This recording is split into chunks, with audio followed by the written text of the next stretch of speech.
Hello and welcome to the weekend edition. I'm Dr. Kingori. We have a great show lined up for you. One of our guests for tonight is a veteran media personality. She reigned as a radio presenter for years, crossed over to TV and still rocked. She wears many hats. She is also considered a champion of healthy living. Healthy living, for those who don't know, that is the direct opposite of Mulamwa. One Kalekye Mumo is in the house. Thank you. Thank you.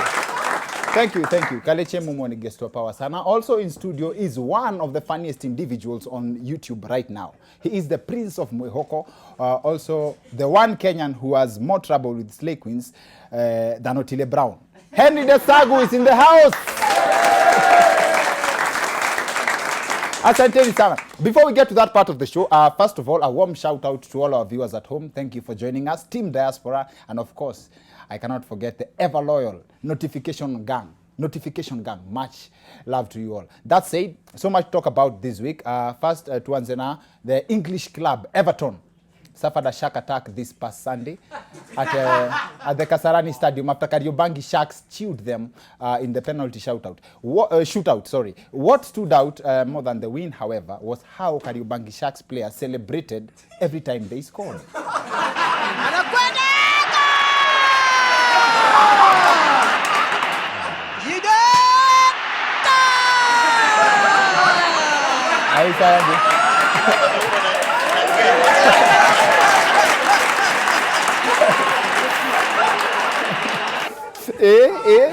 But you see, haters have claimed that they do not see any big deal with the celebrations because that's the standard reaction ya mwanaume yote ameconfirm ball yake haijashikwa.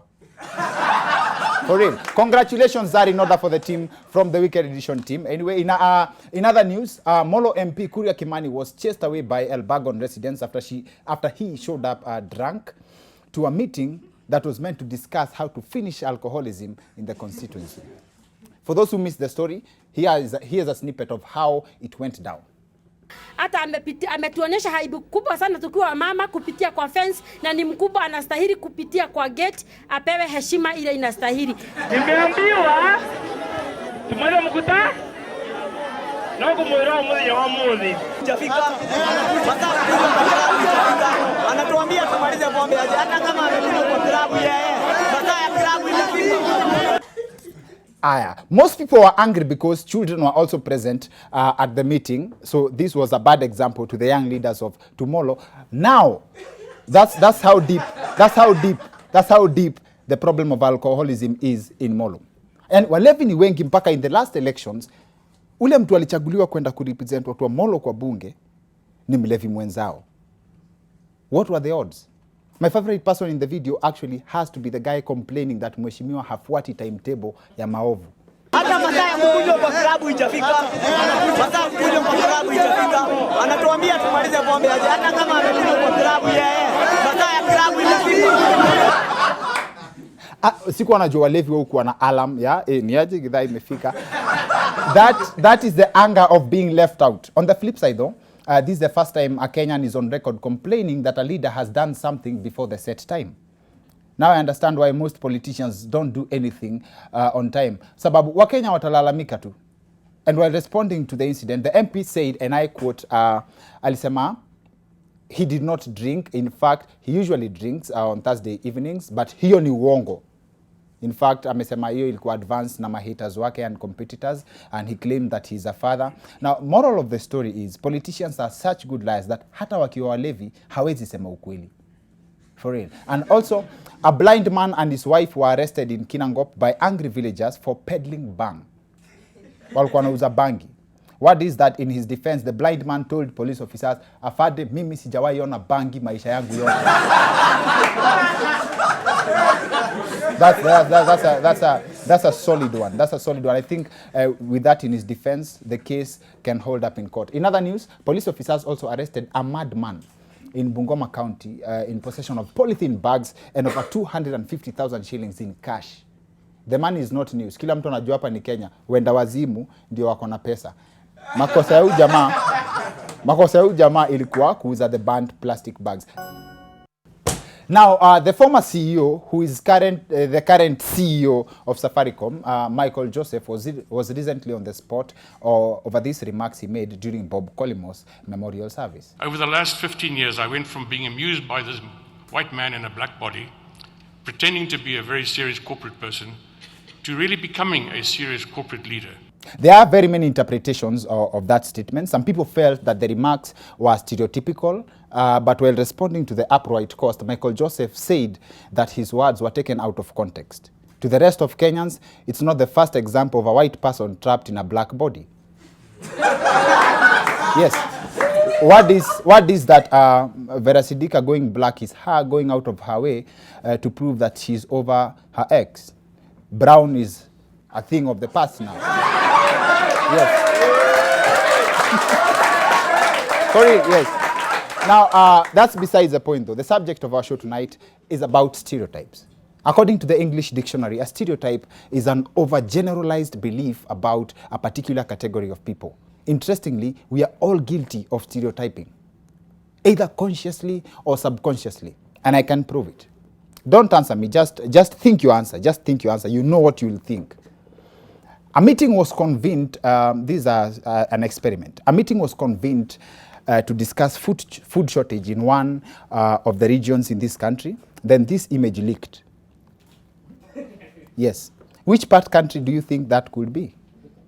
Umejisikia? Haya. Huyu jamaa anaweza kuwa anatoka pande gani ya Kenya? Exactly. And you see, in Kenya is so bad, mpaka sasa tumeifikisha kwa matunda. Mtu akikuuliza huu ni mheshimiwa mgani? Exactly. Ama mtu akikuuliza tena, hii ni dry fry ya wapi? You see? All in the mind. That's just one type. And there are several types of stereotypes. Some are funny, others are outrightly offensive. Japata watu wakipiga story. Wewe umewahi ona mtu mfupi ako na roho safi? Hauwezi pata utoto wapi mtu mfupi ako na roho safi. Unajua wote wako na roho chafu kwa sababu roho yao iko karibu na mchanga. Hauwezi pata. Sounds true, but where do these things come from? Like I said, there are very many different types of stereotypes. The most recent I've seen is this trend that I believe was started by Kenyans on Twitter. Iya watu wanauliza maswali za uchokozi kama chali yako akona pesa ama yeye uvaa tu suti. Amara mtoto wako ni bright ama anko yake yako kwa jeshi. Unajua mahali hizo vitu zinaenda. Na the worst nimesikia ni chali yako alipata job ama ako kwa mtandao anaongeza watu volume. Yes. There's so many. Kama kuna ingine tumeacha, please share with us. In fact, I'd really love to hear your take on our topic tonight. Use #TheWickedEdition. My handles are Dr_Kingori, Dr. King on Twitter and Instagram, Dr. Kingori on Facebook, because stereotypes are a global issue. Sometimes they just stop at jokes, but they are stereotypes that spell prejudice. And these are the dangerous types, by the way. It's barely a week after the New York Times international editor, Michael Slackman, was not cut any slack by angry Kenyans over his alleged perception of Africa while advertising for a post of the Nairobi bureau station chief. Where are the lines drawn? There are stereotypes that cross borders. Unajua kuna huku za hizo segments, and then when we cross outside the country, things change. Outside Kenya, we are known to be great runners. In fact, it's widely known that you cannot run against a Kenyan and win. That's understandable because tumewazoesha kina Eliud Kipchoge, Helen Obiri, wangejua tuko na mpaka kina DK kwenye beat. That's a stereotype. Don't laugh. That's a stereotype. Who says DK can't run? Who says DK can't run? And as comedians, we've always been blamed for making jokes based on stereotypes. But then again, like I asked, where are the lines? What stereotypes do you know? Do you find them funny? Do they offend you? Please join the conversation on #TheWickedEdition as we extend this conversation to the second part of our show with our guest for tonight, online sensation Henry Desagu and the amazing Kalekye Mumo, who actually mentioned to me that she's had this conversation on her YouTube show, live and uncut. So see you guys on the other end of this break. Thank you. Welcome back to the Wicked Edition. I'm Dr. Kingori. Like I said, like I promised, we hold up to the end of our deal. We have a great show lined up for you. Subject yetu ya leo ni kitu kila mtu anaweza relate nayo. Sisi wote ni guilty, so we are here to judge ourselves. Subject yetu vile nimesema ni stereotypes, na guest wetu ni Kalekye Mumo and Henry Desagu.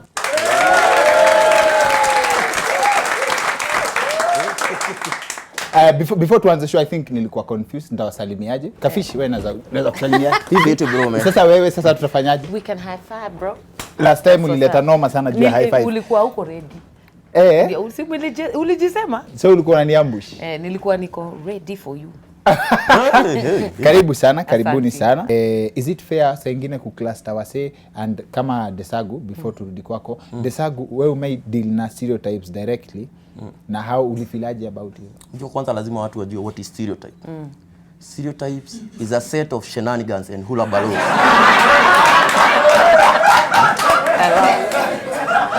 Okay. Yes. Towards a particular community. Yes. That are Bombiolos.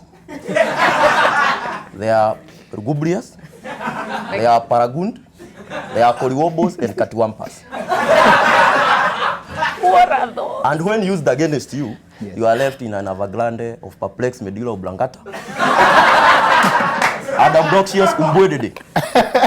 Aya, sawa. Mimi stereotype in experience. Unaona nikiwa nimevaa hivi wasio fikiri niko na do, lakini nikivaa suti kama wasio nafikiria niko na do. So mimi enjoy na kuvaa tu official. Ngoja, ukivaa hivyo wasio nafikiria uko na do. Sina. Uko na do? Sina, ni kweli.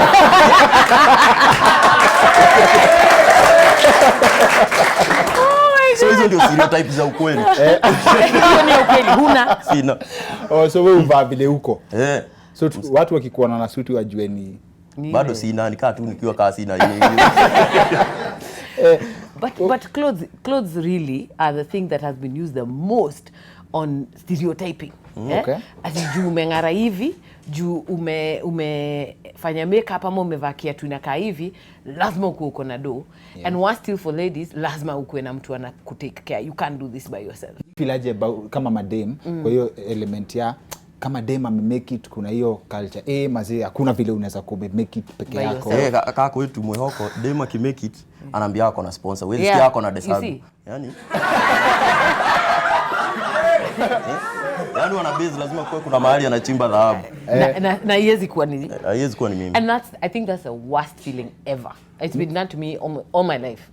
Like, really? Even from when I was in my teens, guys assumed ude manaka akona do, siwezi mu approach. Utafilaje vibaya about kukua na wase wanashuku uko na pesa? They treat you different. Especially kwa wasanii. Yeah, they treat you very different. They treat you different. Na hii ingine ya madema huwezi ku make it peke yako. Kwanza hiyo sasa ndio inasumbuanga madem the most, because imagine wewe unafanya job yako, una work hard ndio kwe pali huko. As Dr. Kingori, you've worked hard, you've reached here. If I work hard and I sit on the same table as you, why is it that I have to have slept with someone or gotten money from someone to be there? Why can't I work hard? And women work twice as hard because of those stereotypes. Kuna zingine za jokes tu. Kuna stereotypes zingine za jokes zina end kwa conversation ya mazi, msi amepita hapa, unasikia kitu mtu amefanya lazima shikanisho na tribe hata kama si wa hizo. Hiyo tribe.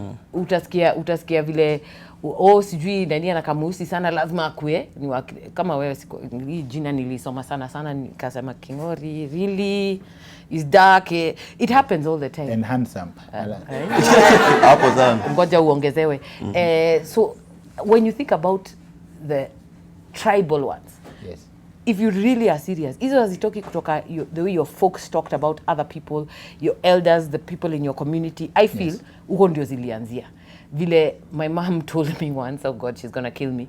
She told me, usiwahi leta mjaka mtu wa western kwa hii nyumba. Fadhali uolewe na Muhindi. Kwa nini? Muhindi. Like where has that come from? Like why?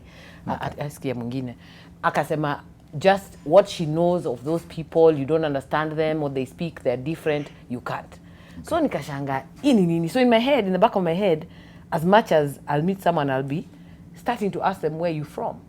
Yeah, because that thing was put in my head from when I was a young person. From a long time. So una grow ukifikiria hivyo. Ukimuuliza sana na kwamba hivyo ndio grandmother yake alimwambia. and it was a big deal. Na hivyo. So sijui niseme culture a lot, and our parents and all those people, whatever it is that they went through, sijui hiyo history book iko wapi tuambie kulikuwa na war gani ikafanya wachukiane wakaanza kusema these people of this area they're like this, they're like that, and which people fear, but I think stereotypes come from because the fact that people fear what they don't know. True. People fear what they don't know, so they'll come up with something about it. True, but sasa hiyo ina make sense. Can just to clear the air, hiyo kitu uliambiwa inaweza explain why most of the people think you are single. It can explain a lot. Yeah, it can. But I chose to, okay? I chose to keep my private life private. Stereotype I think za marriage ndio zinakuanga mbaya. Hata sisi kuna vitu kama hizo tuliambiwa. Until sasa hata ujuangi msha movie na mtu nini ndio realize haya akuangi wa Muhoko ama wa somewhere. Yeah. Lakini I think stereotype as long as tuseme mimi ni Mkale na naweza sema stereotype ya Mkale sionangi ikiwa offensive. I think inakuwa offensive while you are from another nini using it against nini. Ni kama mlamua tusema wanakula ni ukweli. Ni yeye so anasema. Lakini mimi nikimwambia hapo anaweza ona ni Mbona person. unatumia mlamua kama excuse ya kusema hiyo joke? Sijui ndiye aliingia bash na mapera.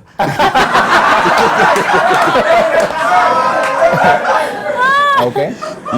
But I think for marriage hiyo ni kitu tuwezi blame sisi, ni kitu tuliambiwa na parents. Unaambiwa kama wewe Desagu, mzae ashakuona Nyeri pale ukienda hivi mambo itakwendea umbwedede. So hizo unapata ni fears wametuweka. Na unajua kitu kiambuko mdogo ikai inakaanga mahali na kaa ukweli. Nataka ile kwa wrong. So stereotype I think iko na category. Na umejipata umeachana na dem kwa sababu ya hiyo kuogopa fear perception ama mimi wanajitoanga tu sijua kwa nini hizo. Aya. For real? Ama mimi najitoa yani. Haijafika juu ya stereotype. Au hujaiachana na mtu kwa sababu ya vitu umeambiwa about ama hiyo fear ya stereotype? Hapana. Na wewe hujai fall in love na mtu alafu ukapata kwa doctor? Mupenda kujua all the information before we even hook up. Mupenda kujua a lot. Kuna hiyo element na kusurprise una realize anakulanga sana na huko unajua yani. Mnakaa mkishtuana kwa relationship inakaa interesting. Kuna hiyo kushtuana lakini nijue umetoka wapi, life yako ilikuwaje, those are before you commit. Sasa first How date does itakaa that interview. even work? So inamaanisha Wait, but how do people date? No, hauna ile love at first sight as in lazima kwanza Ingine tutasort mbele. You know, love at first sight is sight. Okay? It's sight. It's what I see. Yes. But what I fall in love is not what I see, it's what's inside here. Hizi za mademu wanapenda do. Do you believe mademu wanapenda do? Huyu ameteseka sana na hiyo. Guy, that's a stereotype that I believe is so big, juu kuna madem siku hizi wanaharibu jina, wanachoma because they don't want to work for what they see a person, for example, like me has. Yes. They don't want to work, they want an easy way out. And that applies to the boy child too. Amekuwa lazy. Anataka kuja anikatie mimi, sasa hiyo ako 12, okay 20. And he wants to kunikatia ati because he thinks I'll sponsor his life. Anakuchimba dhahabu. Whoa. I was scan. So I think it's I feel it's a generational problem because of looking at, unfortunately, the media and the social media that is exposed to them. They see a life that they crave but don't want to work for. Aya, sawa. Work, people. Sawa. Wewe kwanza umeteseka sana na hiyo story ya kuoshwa mademu bana unamtumia fare akuji. Mimi naraukia kuendea haki. I think imefika mahali yani relationship ni mbaya. Mwezi mtu fare akakuzimia simu. Wewe inakuwa mteja. Wala. Hata si mara moja. Hata kuna besti yangu alitumia demo wa Mombasa bwana. Fare. Anamwambia niko SGR ukituma sasa nalipa nianze. After hiyo kanaenda. Alafu akapatana na besti yake alikuwa huyo boy pia besti yake alikuwa ametubia huyo demo. Oh my. Wow. Okay. So I think mali imefika ni mali. But hata machali wanatumiwa fare so no to balance. Yeah, it's balanced. Sikia ati nionyeshe wao wanatumiana. Kalekye yako hapa. Check you mse.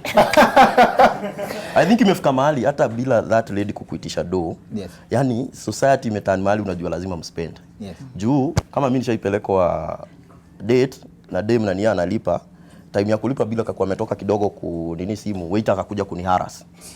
Unaget? So na try kumwambia udem ndiye analipa na niambia boy ndiye ulipa. Juu society ina expectations. So unapata as much as unaweza sema mademu wanapenda do, hata sisi tuko skewed kujua kuwa na dem lazima uspend. Who's supposed to pay?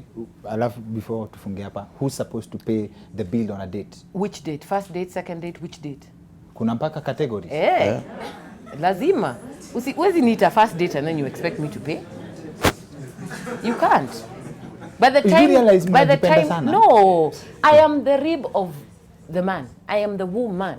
I am of man. The man was created to care for and take care of this particular. That's a stereotype. No, it's in the Bible. Ulipia mtu la rib yako. It's in the Bible. It's in the Bible. This one is in the Bible. I'm sorry. Sasa shida ni kulipia ribia wenyewe. Sasa hapo ndio shida. Hata ribi yako ndio utalipia. Shida ni unataka kwenda faster than you can run and you want other things. Half the time you're paying because you want to be given something else in return. Ambia mafans wako kitu, ambia mafans wako kitu. Okay, so Team Kalekye, thank you so much for your support over the years, from radio to TV and to now my own network called KM Network. If you haven't subscribed, and then on YouTube, make sure you subscribe and get on to, make sure you're watching FB Live as well, because that is where we are. Monday, season 2 of Kalekye Mumo Live and Uncut is kicking off, so tupatane hapo. Monday, 3 p.m, FB Live. Aya, bwana sifiwe comedy, pande. Shikamo, marhaba. Wadau wenzangu, nawashukuru kwa kusubscribe YouTube yangu, kufuatilia hadithi zangu na shida zangu pale Mwehoko. Muendelee hivyo ndio nipate pesa ya kuhama hiyo area. Otherwise nawapenda na asante sana ndugu King'ori. Muache na bashasha ribo.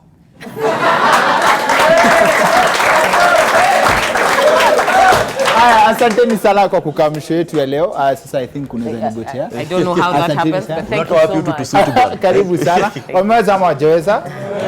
Of course kama kawa. Asanteni sana pia for joining us at home. Mad love by the kwa notification gang. These are the most loyal human beings on earth. Na wale wase wana watch pia from home na team diaspora. Asanteni sana. So that's it for the weekend edition. See you next week. My name is Dr. King'ori.